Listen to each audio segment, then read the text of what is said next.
Hey everybody, your boy J-Mice here. Another episode of Squeaky Small Screen Reviews. I hope you're excited. I know I am. Because this episode, I'm going to talk about a show that I can really relate to. But before I start, if you're new to the channel, Konnichiwa, watashi no Yushin. If you're new to the channel and like what you see, then tap that subscribe button. And if you like this video, give us a pause up and share the love. Now, let's take a look at this great masterpiece called Dobutu no Porano. I'm just messing with you guys. It's Beastars.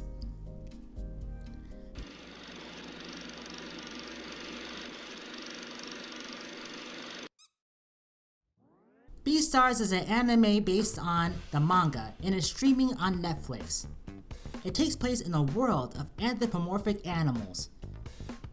So think of it as Zootopia, but as a TV show, set in Japan, with smoking, and violence, and sex.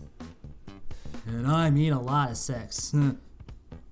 The setting is actually at a high school called Cherryton High School, where a mysterious murder of an alpaca leads to a heated dispute between herbivores and carnivores. As I mentioned, Beastar is based on the manga, created by this lovely poultry, Paru Ataguchi. Only being in her 20s, she has won the Manga Taisho, the Tezuka Osamu Cultural Raise, Kodonsha Manga Award, and Japan Media Arts Festival Awards. She likes to keep her personal life private, but hey, I respect that. Besides, girl's got a lot of skills and spunk. And I guess it also helps too that she is the daughter of Keisuke Atagaki. He's a manga artist who created Grappler Baki. Beastars really is a special treat. It's not because it's about talking, walking animals with rapid sex drives and violent tendencies. Ha! What am I kidding? You got me. Of course, those are all the reasons I enjoy this show. And this has come from someone who's not even an anime fan. But I've been proven wrong before. And this show did not disappoint me. You can say I barely contained myself. Oh yeah, this is that kind of episode. Let the puns begin. So, I guess to get into more detail of the story, let's talk more about the characters. The alphas in the pack are Legosi, the Grey Wolf, Louis, or Rui, for all you Puritans, is a red deer, and Haru, the white dwarf rabbit. Legosi can be summarized as a giant, deadly cinnamon roll. Bear with me. He is similar to Hadoka from Weathering With You, and Ian from Onward. He's an invert, lacks self-esteem, and is very gentle towards most living creatures.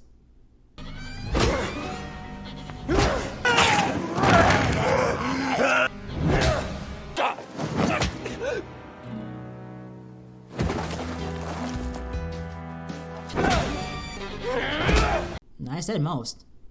Being a carnivore, he is trying to keep peace with the herbivores, even if it means lowering himself, literally and mentally. However, after meeting another student, Haru, in a very romantic scene, he gets into a hairy situation as he begins to fall in love, but is afraid that he might not control his natural predatory instincts. Legosi is a very complex character who wants to follow his heart without following his instincts. He's a sweet guy who's less bark and more bite. I mean, he will throw down and throw paws only to help others. And speaking of complex characters, this leads to Louis, the top B of the high school. He's very popular, very rich, and very racist. And I don't mean that lightly. He will not hold back to roast even the most biggest carnivore on campus. And although he comes off as a it mostly comes from his dark past and from his fear of being the weak link. He also hates it when an animal holds back their natural instincts, especially when it's out of pity. But he also does have an honorable and noble side. And he can also get a little horny. Speaking of which, let's hop on over to Haru, who's a love interest for Lugosi, a lover to Louis, and a queen to all. Well, at least to me. Haru, just like the boys, has different layers. She hates being looked down upon as a defenseless prey, but also does not want to be treated as a child. I wonder what she thinks about the C word. To avoid this, Haru likes to play little patty cakes with the boys. Don't worry, it's fine. You can be rough, I can handle it. I think it'll be fun. This really empowers her and enforces that she is a woman bunny. But this also comes with some caveats, as she is labeled as the slut. Out of the three, Haru's tale is my favorite. She's not ashamed of her sexuality. She's also intuitive, playful, fearful. Yet, she also has to deal with her instincts as a rabbit. She's definitely a survivor. And she's legal. All the cast in Beastars is engaging and intriguing. Juno, a female gray wolf, starts off as a sweet girl next door, but deep down she is tough as a mother. She will do anything to bring equality to both parties. Oh, and she also wants to take a little bite out of Lugosi, if you know what I mean. Bill is a jerkass with a heart of gold, who embraces his wild side. He's a tiger who never hides his stripes. Lugosi also has a bit of a mentor, who is the panda named Goheen. Like my therapist, he'll chain you up and knock the spots right out of you. And at the end of the day, he'll give you naughty magazines. I gotta switch therapists. And then there's the best doggo in the world, Jack the Lab. Jack could blow up a hospital, and I still can't bring myself to hate him. Damn it, Ben. Oh, and speaking of Ben, the cast is excellent. In fact, the dubs is just as good as the subs. Even more so. Now, I'm a mouse, so I can see subtitles better. But I also like to hear Number One and Juniper Lee playing a dog and a bunny. I mean, I'm not a weeaboo, so I don't really give a crap. Other things I got to sink my teeth into was the intro. In fact, the first 3 seconds, I already knew I was going to hit the jackpot. Jazz was a good choice, since it can switch the mood from intense to gracefulness to dancing. And having it all in stop motion was a great creative choice. And speaking of the animation, I was surprised. Normally, CGI anime gets a bad rep. But the CGI worked out very nicely. It's smooth movements, great facial expressions, and even the smallest ear twitches. I liked how the characters couldn't overly exaggerate in anime fashion, but instead had to move and act in a human manner, almost like a play. which worked since the actors would perform and interact with one another during recording sessions. And also too, since there's an actual play and high school actors in this show. It's all coming together.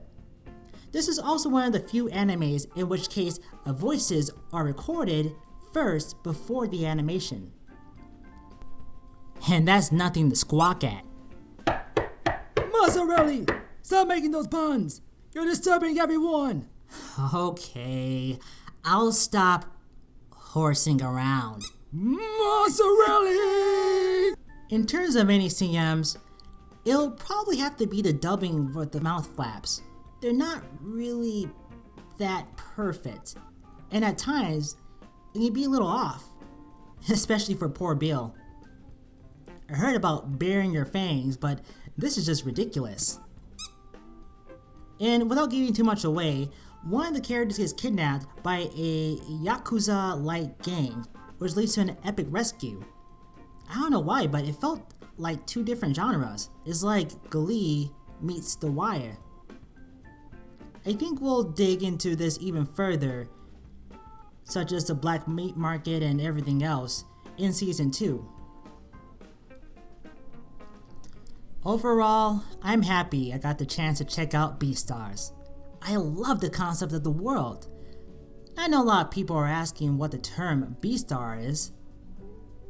Well, seeing animals wanting, no, fighting to get on top, but not just for themselves, but to mend society. That's some Godfather stuff right there.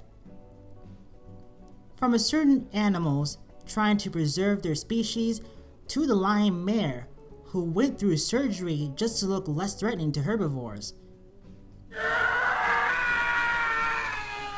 This really is a fascinating world with relatable characters, realistic tone, whimsical music, and great secrets.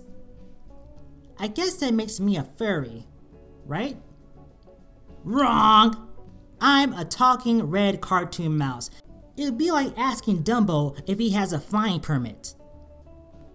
But whether if you're a furry, a weeaboo, or a cartoon, Beastar is definitely for you. And if I'm lying, I'm dying.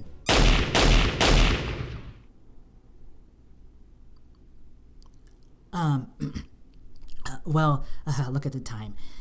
I'll catch all you party all you party people for the next video. Subscribe, like, comment, share, stay clean, stay healthy, and stay squeaky.